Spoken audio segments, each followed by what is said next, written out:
News brief.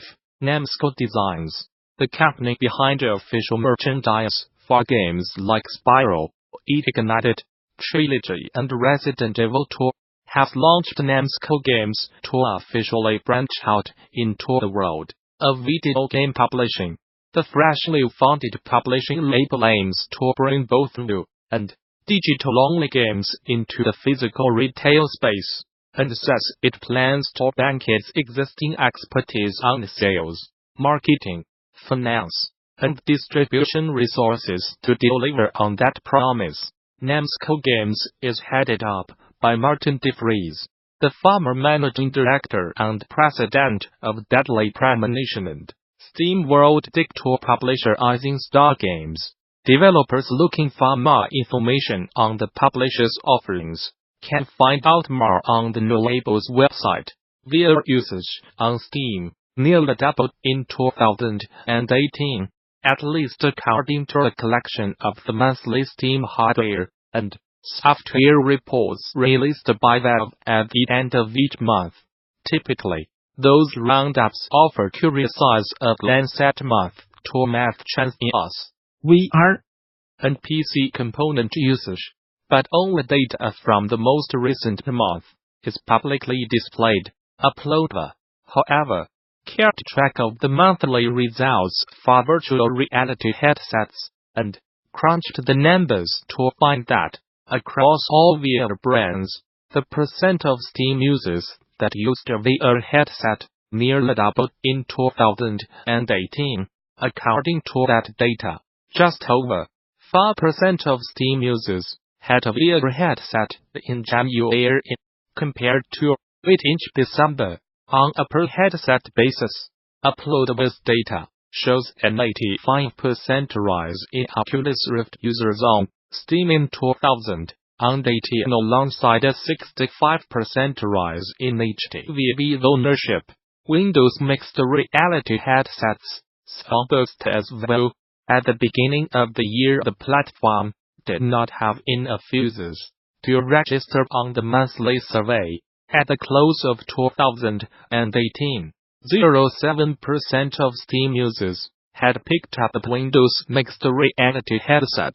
However, it is worth noting that this data comes with a few caveats. The hardware survey, of course, only offers percentages, so it's difficult to put actual numbers to that growth.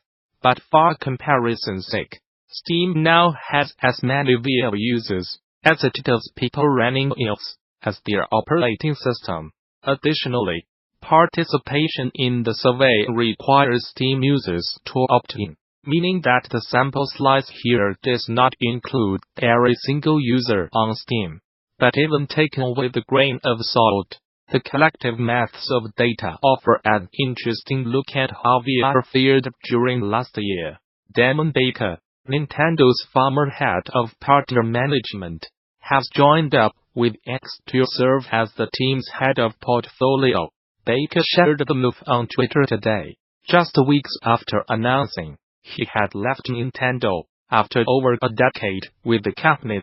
It's a role similar in nature to his previous position at Nintendo, and the switch sees him now working to further XBO access efforts with external developers. Baker describes himself as an advocate for indie games, and his previous and now current position reflect that quality.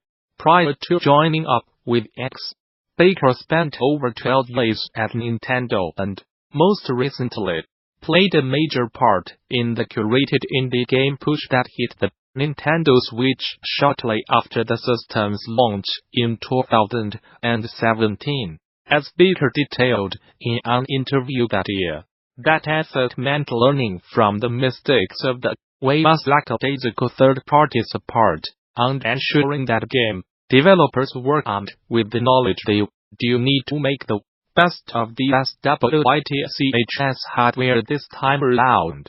Now, as XBO Access head of portfolio, Baker says he will be a key player in evaluating all second and third-party content to further XBO Access strategies alongside email-protected director Chris Chia. X Games Marketing General Manager Aaron Greenberg, and X head Phil Spencer. The online game platform Roblox continues to be a juggernaut for the under 18 age group. Based on the company's own internal statistics, Roblox now sees over 1 billion hours of engagement per month, according to comments picked up by Pocket Gamer. The company says this means it's well on its way to rivaling platforms like YouTube and Netflix in terms of hours of content consumed for both the under 13 age group and the 13 to 17 age group. Roblox is a sandbox game platform that, while free to play, allows developers to create content on levels for its sizable user base in exchange for a slice of whatever premium currency those creations bring in.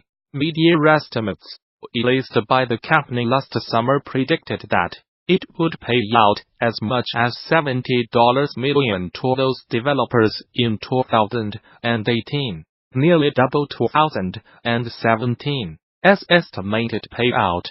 In 2017, 2 of the platform's top creators walked away with $2 million in earnings each. For its recent growth, Roblox Corporation says that increasing globalization, the introduction of new features and customization, and developer creativity have helped the platform keep its upward momentum in recent years. It has cancelled the open-world Star Wars game in development at Vancouver. As reported by Kotaku, the title was being built using some of the assets from Viscero's scrapped Star Wars project, which was handed over to Vancouver after the studio's closure in 2017. According to those familiar with the matter, the work-in-progress title codenamed Orca would see players take on the role of a bounty hunter, a Han Solo-esque scoundrel, and explore various open-world planets populated with different factions. While it sounds promising on paper, Orca was still very early on in development, and after looking at its roadmap, the next few years apparently decided to scrap the project in favor of a smaller Star Wars game that could be on shelf sooner. It's unclear what shape the new scaled-down title will take, but he is apparently keen to release it towards the end of 2020. Fortunately, those people who spoke to Kotaku said nobody had been laid off as a result of the cancellation, and some even believe that Orca might eventually see the light of day after it has finished work on its new project. FIFA 19 Call of Duty, Black Ops 4, and Red Dead Redemption 2 were the most downloaded titles on the PlayStation Store throughout 2018. The news comes straight from Sony, with the company naming the top 20 most downloaded PlayStation 4 and PlayStation VR titles in a post on the PlayStation blog.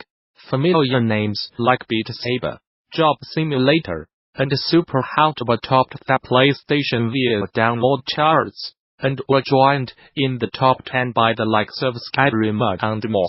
Although the console maker did not reveal any exact download figures, it's still interesting to see which games thrived on its digital marketplace. Last year, we have spotlighted the 10 most downloaded PS4 and PSVR games below, but those interested can check out the full lists by clicking right here. PlayStation Store's most downloaded PS4 titles. PlayStation Store's most downloaded PSVR titles. Tencent is looking to bring back Legends to China. As reported by the South China Morning Post, the Chinese tech giant is discussing the possibility with Electronic Arts to bring the Respawn developed Battle Royale title into the country. This business move makes sense, seeing as how Apex Legends has already surpassed Fortnite single-day viewership record on Twitch, and has crossed 1 million concurrent players just under 72 hours after its initial launch. If the deal is successful, This would be the third battle royale title under Tencent's repertoire of popular games. It currently oversees Chinese distribution for Fortnite. Tencent holds a minority stake in Epic Games and PlayerUnknown's Battlegrounds. An excerpt from the fourth main Virtual Cities Atlas of Video Game Cities by game urbanist Konstantinos Demopoulos and artist Mario Kalikoki.